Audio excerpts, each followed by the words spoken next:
नमस्कार दोस्तों, स्वागत है आप सबका मेरे चैनल में। दोस्तों, आज हम बात करने जा रहे हैं कलयुग का कली कहाँ पर है। भविष्य मालिका से वायरल उड़ीसा हिंदी चैनल पे आप इस बात को देख चुके होंगे या उस वीडियो को देखें। उसमें जो बात बताई जा रही है वह कितना सत्य है कितना असत्य है वह तो हम नहीं जानते, परंतु जो हम जानते हैं हमें पता है वह आप तक पहुंचा रहे हैं। आप सबसे निवेदन है कि वीडियो को फुल देखें, तभी आपको इसके बारे में संपूर्ण जानकारी प्राप्त होगी। एक बात और कहते हैं, आप सतयुग, द्वापर, त्रेता और कलयुग की उत्पत्ति कैसे हुई, इनका जन्म कैसे हुआ, इनके बारे में रहस्य जानना चाहते हैं तो मुझे कमेंट बॉक्स में बताएं। बात करते हैं कलयुग का कली कौन है। क्या वह मनुष्य रूप में है या वह किसी और रूप में। इस बात की वहाँ पर दावा की जा रही है कि भविष्य मालिका में 101% सत्य है, परंतु आज तक इस सृष्टि में परमात्मा के सिवाय संपूर्ण रहस्य को कोई भी नहीं खोल पाता। मानते हैं कि कुछ % तक सत्य होता है, परंतु पूर्णतः सत्य नहीं होता। तो कल्कि भगवान के खोज या भक्ति सेवा में नहीं लगा है, उसको इसके बारे में क्या पता कि वह परमात्मा की कितनी जानकारी रखता है। तो आप लोग वीडियो को लाइक करें, चैनल को में नए आए हैं तो चैनल को सब्सक्राइब करें, साथ ही बेल आइकन ऑल पर दबा दें। दोस्तों, इस चैनल पर आपको कलयुग से कल्कि भगवान के प्रकट एवं कल्कि भगवान की लीलाएं एवं कल्कि भगवान की संपूर्ण बात एवं उनकी पहचान करने की संपूर्ण विधि ज्ञान सहित और विज्ञान सहित आपको बताई जाती है। पर जो भी बात बताई जाती है आप शोध करेंगे, अपने आप में चुप से ध्यान में बैठकर एकाग्रचित होकर जब अपने आप से इस बात का प्रश्न करेंगे तो उसका प्रश्न आपके सामने स्वयं प्रकट हो जाएगा। यह सब चिंतन और विचार करने की बात है। आप पढ़े लिखे और बुद्धिमान व्यक्ति हैं। संसार में कोई भी व्यक्ति मूर्ख नहीं है, सब जानते हैं और समझते भी हैं। हम यह बात बता दें कि उस वीडियो में यह बात बताई जा रही है कि कल्कि भगवान जो हैं वह तपस्या कर रहे हैं और पावर को इकट्ठा कर रहे हैं। मैं यहाँ आपको बता देना चाहता हूँ, परमात्मा के अंदर यह सब कुछ नहीं होता। वहाँ कोई तपस्या नहीं करता, वहाँ कोई ऐसा दिखावा नहीं करता। जो ऐसा है, अगर ऐसा तपस्या और ये सब करता है वह परमात्मा नहीं होता। परमात्मा के सामने पहले से ही सब पावर ऑलरेडी होता है। उसमें बताया जा रहा है कि कल्कि भगवान तपस्या कर रहे हैं, अपनी शक्तियों को बढ़ा रहे हैं। उधर ही कली, जो कली पुरुष के नाम से कहा जा रहा है, वह तंत्र मंत्र विद्या का अर्जित कर रहा है। में यह बताई जा रही है भविष्य मालिका में जो कि कली जो है वह शरीर रूप में प्रकट है। तो इसकी वीडियो की आगे जो मेरा टॉपिक है वह बताएंगे, परंतु यह बात यह इनकी जे देख लेते हैं। उस वीडियो में यह बताया जा रहा है भविष्य मालिका में कि कली जो है एक जंगल में अपने गुप्त रूप से तपस्या कर रहा है, तंत्र मंत्र की प्रयोग कर रहा है। और कलयुग उस समय उस जंगल में शिवलिंग की पूजा करता है। यह बात सत्य और 100 से 100% बेस पर बताया जा रहा है कि सत्य है। हम आगे अभी इसी पर बात करेंगे। यह भी बताया जा रहा है कि उड़ीसा के केड़ावाड़ जंगल में वो कली रहता है। कि आगे बताते हैं कि यह अत्यंत ही महागुप्त हैं, वह शायद यह सब कुछ नहीं जानता, इसी वजह से बोलते हैं। उसमें यह बताया जा रहा है कली को तंत्र और मंत्र की विद्या का महारथ हासिल है। के माध्यम से आज संपूर्ण धरती पर कब्जा कर रखा है कि अपनी पावर से सभी मनुष्यों को दिमाग को अपने कंट्रोल में कर रखा है।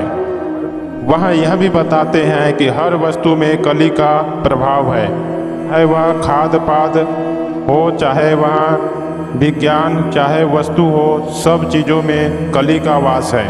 उसमें बताया जा रहा है कली कभी मरता नहीं, कली अधर्म अन्याय अनीति ही करता है।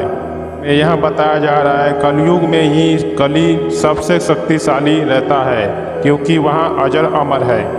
उसका प्रभाव हर व्यक्ति के ऊपर दृश्यमान होकर फैला हुआ है। दोस्तों, इस वीडियो में इतनी बातें जो मुख्य बोली गई है, हमने वह बात बता दी। मैं आपको यह बता देना चाहता हूँ, इस संपूर्ण सृष्टि में परमात्मा के सिवाय कोई भी अजर अमर नहीं है। यहाँ तक कि ब्रह्मा, शंकर आदि सब, इंद्र, सभी 33 करोड़ देवी देवता की मृत्यु एक समय निश्चित है। एक कल्प बाद, एक महायुग के बाद, एक सृष्टि जब सर्कल बीत जाती है तो सबकी मृत्यु निश्चित है। यहाँ आप प्रमाण ग्रंथों से ले सकते हैं। वहाँ पर हर ग्रंथों से आपको मिल जाएगा कि कोई भी अजर अमर नहीं है। तो कली अजर अमर कैसे हो सकता है? चलिए अब ये सब बात को छोड़कर आगे बात करते हैं। कली कोई शरीर नहीं होता। कली एक क्षमता शक्ति, एक पावर होता है। कली कोई तंत्र मंत्र या कोई ऐसा तपस्या विद्या अर्जित नहीं करता, क्योंकि उसकी विद्या सभी मनुष्यों के द्वारा ही प्रभावित होती है। जैसा मनुष्य कर्म करता है, नकारात्मक शक्तियों का प्रयोग करता है और वह जैसा बीज बोता है उसी से उसको पावर मिलती है, उसकी पावर बढ़ती है। अन्यथा जब आप सत्य, धर्म, न्याय, नीति, हमेशा सद्भाव, सदा विचार, सद में रहेंगे, सत्य में चलेंगे, तो कली को कभी भी पावर नहीं मिलेगा। अतः जब इस धरती पर अधर्म के रास्ते पर मनुष्य चलता है, चाहे वह भगवान के नाम का ही लेके सहारा चल रहा हो, लेकिन वह भी अधर्म ही करता है। जब तक परमात्मा की संपूर्ण जानकारी प्राप्त नहीं होती, तब तक वह व्यक्ति अधर्म के रास्ते पे ही चलता है, चाहे वह संत हो, चाहे महात्मा हो, क्योंकि वह यह नहीं जानता कि वह क्या बात कर रहा है और क्या बोल रहा है। उसको जितना प्रकृति के द्वारा लाभ मिलता है, उसको इसके बारे में भी नहीं पता होता है। कली एक क्षमता शक्ति से युक्त है। जो भगवान कल्कि जब धरती पर अवतरित हुए, तो उसके बाद कली को बांधकर अपने पावर से जंजीर में सृष्टि के ऐसे जगह ढकेल दिए जहाँ पर उसको बांध कर रखा गया है। कली एक क्षमता शक्ति, एक पावर है, जिसको आप दिव्य दृष्टि या सूक्ष्म दृष्टि या ज्ञान दृष्टि से देख सकते हैं। आप इन नेत्रों से नहीं देख सकते, क्योंकि उसकी प्रभाव इस तरह नहीं दिखाई देगी। बता दें, भगवान कल्कि ने उनको बांधकर समुद्र के एक ऐसे तल में रख दिया है कि जब तक कल्कि भगवान सृष्टि का संहार नहीं करेंगे, यानी धरती का प्रलय नहीं करेंगे, तब तक वहाँ इस धरती पर रहेगा। वह परमात्मा से प्रार्थना कर रहा है कि हे प्रभु, अब मुझे छोड़ दो, मेरा भाई सतयुग आ चुका है, मुझे अब अपने लोग जाने दो। परंतु परमात्मा ने कहा कि अभी भी तुम्हें यहाँ रहना है, तुम्हें सबके बीच नहीं, संसार में नहीं, तुम्हें इस पाताल लोक में कैद कर कर अभी तक रखा जाएगा, जब तक सृष्टि की इस धरती पर सतयुग का पूर्ण आरंभ नहीं हो जाता। कली भागने के चक्कर में छटपटा रहा है, इसी वजह से उसकी नकारात्मक ऊर्जा बहुत ज़्यादा फैल चुकी है, जिसकी वजह से मनुष्यों के अंदर उसकी पावर बहुत ज़्यादा क्रियाशील हो चुकी है। हम आपको बता देते हैं, कली जो है वह एक आसुरी शक्ति से युक्त है, नकारात्मक ऊर्जा की एक संचार है। उसका चेहरा बहुत भयानक है, बड़ी बड़ी आँखें और उसके 2 सींग हैं और उसके बड़े बड़े नाखून हैं। उसका शरीर लाल अंगार है। इस प्रकार से वह दिखता है। उसका कद कम से कम नहीं तो 50 से 60 फीट ऊंचा तक वह अपने कद में रहता है। दिव्य रूप या दिव्य शरीर, दिव्य दृष्टि से इस दृश्य को देखा जा सकता है। इसका ओरिजिनल जो शक्ति है वह परम धाम में रहती है। वह परम धाम में किस प्रकार रहती है उसकी बात हम करते हैं, बताते हैं कि वह परम धाम में वैज्ञान, जैसा वैज्ञानिक अपना कर्म कर रहे हैं, इस धरती पर विज्ञान जितना फैलाया है, वह एक रोबोटिक मशीन की तरह कली है। परम धाम में कली रोबोट की तरह है, जो बहुत ही भयानक, कई सर वाला, कई हाथ वाला और भयानक नकारात्मक ऊर्जा को घेर कर चलता है।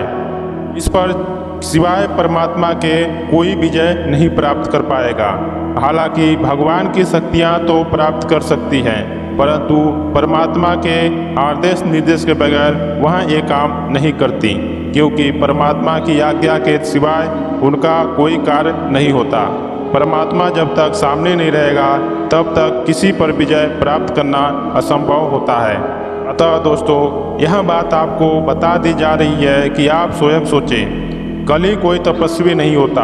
आप सतयुग, द्वापर, त्रेता देखे हैं, उस समय कोई भी शरीरधारी नहीं होता।